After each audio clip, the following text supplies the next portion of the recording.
বিরাট বড় চক্র, শুধু একজন দুজন নয়, আরো অনেকে জড়িত আছে। জ্যোতিপ্রিয় মল্লিক থেকে শুরু করে তার যে পুরো টিম, আরো আমার মনে হয় বেশ কিছু লোক, এমনকি শিলিগুড়িরও বেশ কিছু আমি খবর পেয়ে, যেটা আমার কাছে খবর আছে, একজন চালকল মালিক, মানে যে চালের ব্যবসা করে, এরকম লোক শিলিগুড়িতে একজন আছে যে জ্যোতিপ্রিয় মল্লিকের হয়ে কাজ করত। এরকম প্রচুর লোক যুক্ত আছে, তারাও হবে আশা করি আস্তে আস্তে।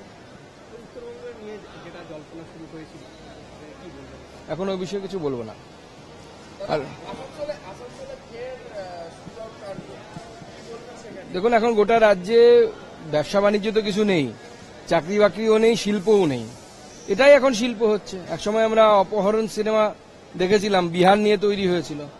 এবার এখানে বাংলায় হয়তো অপহরণ সিনেমা তৈরি হবে। বাংলার যা পরিস্থিতি, কলকাতাতে শুট আউট চলছে, টাকা কেন দিচ্ছে না? রেস্তোরাঁ মালিক টাকা দেয়নি, তাই তার কানের পাশ দিয়ে গুলি চলে গেল।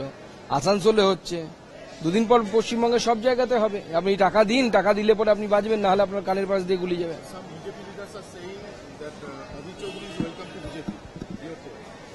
Presently, we are not in such a condition that we can say anything regarding this matter. It is the purview of Adhir Chaudhary that what will be his political future. So he is a senior leader and well-known leader in this state. So whatever decision he may take, any decision, we cannot dictate him. No comment.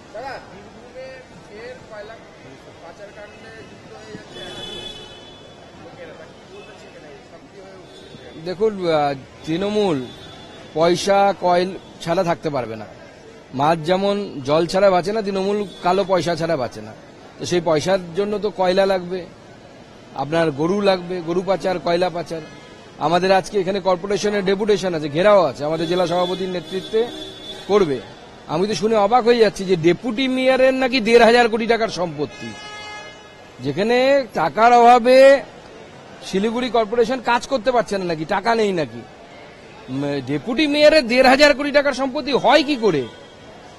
মানে শিলিগুড়িতে কি এরকম কোন শিল্প আছে যে শিল্পের মালিকের 1,500 কোটি টাকা থাকতে পারে?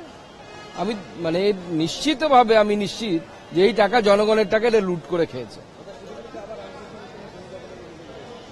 দেখুন, তো রামকৃষ্ণ মিশন ভারত সেবাশ্রম সঙ্গে থেকে মুখ্যমন্ত্রী গালি দিচ্ছে, তো স্বাভাবিকভাবে তৃণমূল কংগ্রেসের নেতারা তারা তো চেষ্টা করবেই।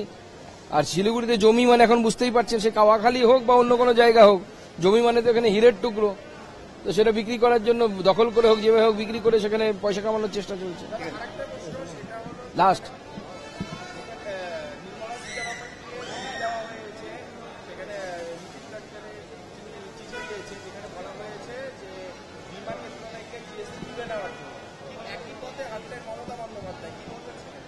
দেখুন, জিএসটি কোথায় থাকবে, অর্থাৎ কোন জিনিসের উপরে জিএসটি লাগবে কি লাগবে না, সেটা কিন্তু ঠিক হয় হচ্ছে জিএসটি কাউন্সিলে।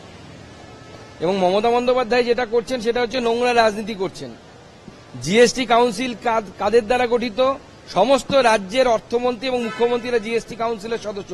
শুধু তাই নয়, ভারতবর্ষে যখন প্রথম জিএসটি কাউন্সিল তৈরি হয়েছিল, তার মাথায় ছিলেন মমতা বন্দ্যোপাধ্যায়ের ডান হাত তথা পশ্চিমবঙ্গের তৎকালীন অর্থমন্ত্রী, আমি নামটা ভুলে যাচ্ছি ওনার এখন, তিনি ছিলেন হচ্ছে অসীমবাবু, নামটা ভুলে যাই হোক, তিনি ছিলেন হচ্ছে অমিত মিত্র। অমিত মিত্র ছিলেন হচ্ছে জিএসটি কাউন্সিলের চেয়ারম্যান। তখন সেই জিএসটি কাউন্সিল অমিত মিত্রের নেতৃত্বে ঠিক করেছিল কার উপরে জিএসটি লাগবে। এখনো তাই, এখনো জিএসটি কাউন্সিল মিটিং এ বসে, সেখানে রাজ্যের প্রতিনিধি থাকে, পশ্চিমবঙ্গেরও প্রতিনিধি থাকে, তারা ঠিক করে যে কোন জিনিসের উপর জিএসটি লাগবে, কত % জিএসটি লাগবে। কেন্দ্র সরকার ঠিক করে না, সবাই মিলে সেখানে ঠিক হয় সমস্ত। কারণ জিএসটির ভাগ দায় কেন্দ্রের ঘাড়ে পড়ে, ভাগ রাজ্য নাই। এবং জিএসটি বাড়ার ফলে বা জিএসটিতে রাজ্যের রোজগার বাড়ার ফলে রাজ্য সরকারটা কোন রকমের টেনে টুনে চলছে।